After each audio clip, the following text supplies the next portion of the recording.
Hello guys and welcome back to my YouTube channel brain booster.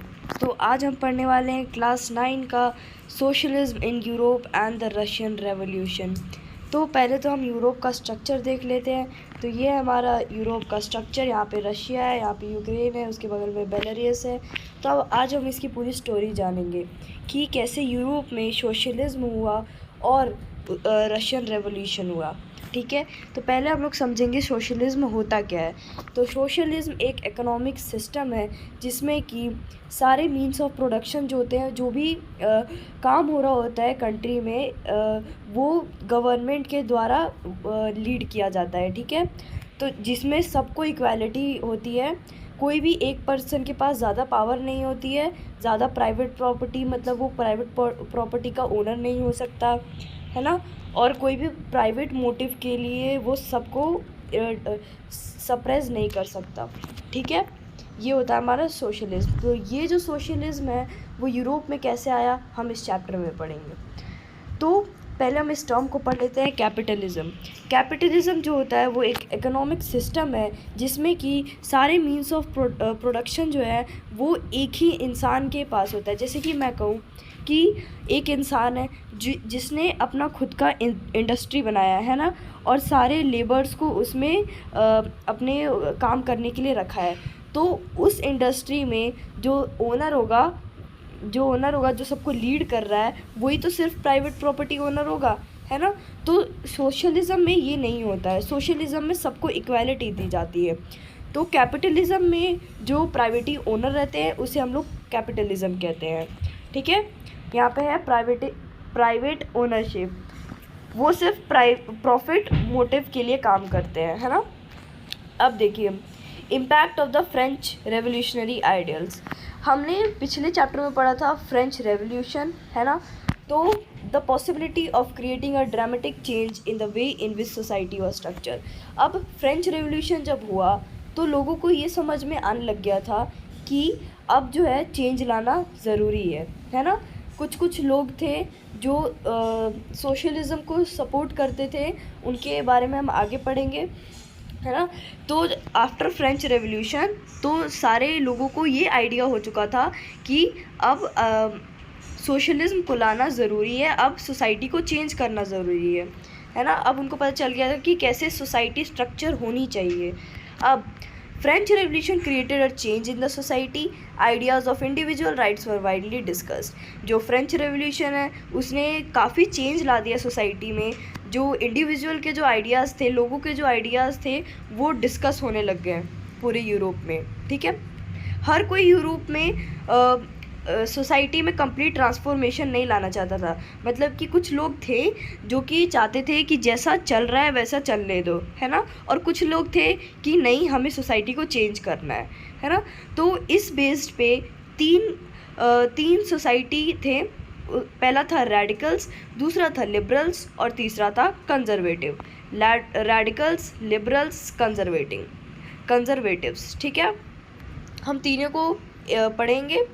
तो पहला है हमारा लिबरल्स जो थे wanted a nation that tolerate all religions, opposed the uncontrolled power of dynastic rulers, wanted to safeguard the rights of individual against government। मतलब कि liberals जो थे वो ऐसा नेशन चाहते थे कि सबको इक्वालिटी मिले। मतलब कि कोई वैसा नहीं कास्ट जेंडर वगैरह पे इनको डिस्क्रिमिनेट किया जाए, सबको इक्वालिटी मिले।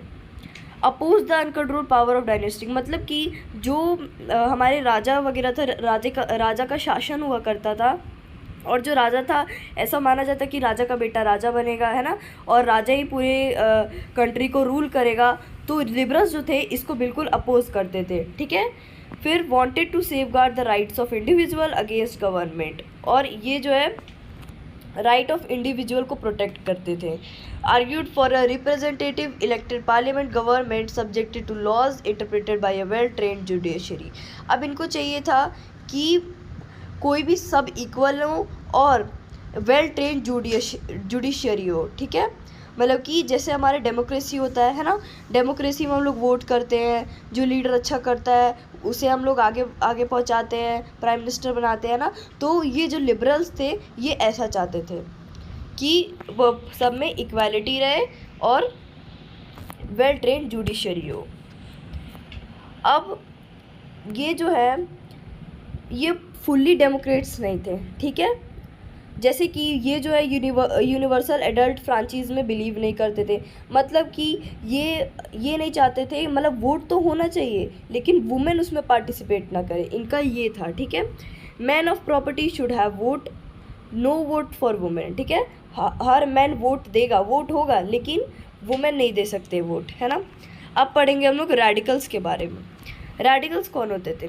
रेडिकल एक ऐसा नेशन चाहते थे जिसमें कि जो गवर्नमेंट है वो मेजोरिटी के बेस्ड हो, ठीक है। मतलब कि जितने ज़्यादा लोग उस चीज़ को सपोर्ट करेंगे वही गवर्नमेंट बनेगी, ठीक है। ये जो है ये मेजोरिटी पे डिपेंड करते थे, है ना, majority of a countries population. और ये जो रेडिकल्स होते थे ये वुमेन सफ्रेगेट मूवमेंट को चाहते थे, मतलब कि वोट हो लेकिन उसमें वुमेन भी पार्टिसिपेट करें। तो ये कौन हुए? फुल्ली डेमोक्रेट्स, ठीक है। ये लिबरल्स थे, वो मतलब कि डेमोक्रेट्स नहीं थे उतने, लेकिन रेडिकल्स जो थे वो फुल्ली डेमोक्रेट्स थे, है ना। Oppose the privilege of great land owners and wealthy factory owners, मतलब कि ये जो प्राइवेट प्रॉपर्टी के जो ओनर्स थे, जो सारी पावर्स बस एक इंसान के पास रहती थी, उसे अपोज करते थे। हालांकि जो ये रेडिकल्स और लिबरल्स थे वो भी प्राइवेट प्रॉपर्टी ओनर्स थे, है ना। लेकिन ये जो है कहते थे कि प्राइवेट, ये इसके अगेंस्ट नहीं थे, ये कहते थे कि इक्वालिटी होनी चाहिए, है ना, ना कोई ज़्यादा ऊपर रहना चाहिए ना कोई ज़्यादा नीचे रहना चाहिए। Not against the existence of private property but disliked concentration of property in the hands of few।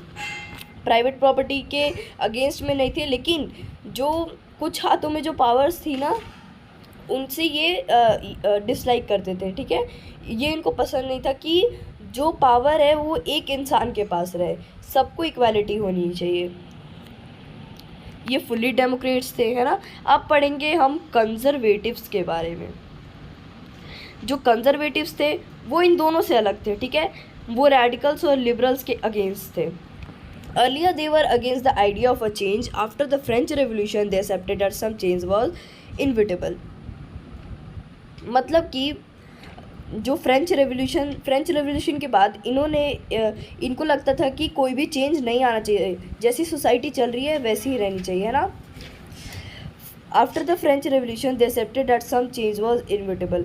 French revolution के बाद उन्होंने ये एक्सेप्ट किया, सोसाइटी के बेस्ड उन्होंने ये एक्सेप्ट किया कि हाँ चेंज तो आना चाहिए, ठीक है, लेकिन चेंज तो होना चाहिए, वो धीरे होना चाहिए। They believe that past had to be respected and change had to be brought down through a slow process.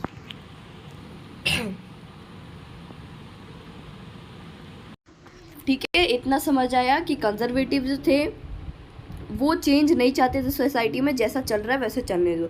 लेकिन फ्रेंच रेवोल्यूशन के बाद जो रेडिकल्स और लिबरल थे वो चेंज लाना चाहते थे, तो उनके दबाव में ये जो कंजर्वेटिव थे उन्होंने कहा हाँ तुम चेंज ला सकते हो लेकिन धीरे चेंज लाना है, ठीक है, उनकी पास्ट को रिस्पेक्ट करते हुए।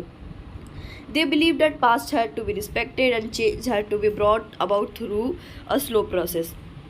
मतलब कि वो जो ये जो कंजर्वेटिव थे, किंग वगैरह थे ना, है ना, वो होते थे, तो ये चाहते थे कि जैसे हमें फ्रेंच रेवोल्यूशन के टाइम रिस्पेक्ट मिलता था, है ना, लोग हमसे नीचे रहते थे, वैसा चाहिए हमें, पास्ट को रिस्पेक्ट होना चाहिए, लेकिन जो चेंज है वो स्लो प्रोसेस से आगे बढ़ना चाहिए, ठीक है। अब ये हमने पढ़ लिया रेडिकल्स, लिबरल्स और कंजर्वेटिव के बारे में, ठीक है। अब हम नेक्स्ट वीडियो में पढ़ेंगे industrial change, industrial society and social change, है ना। तो ये हम नेक्स्ट वीडियो में कवर करेंगे। Thank you for watching my video, bye bye.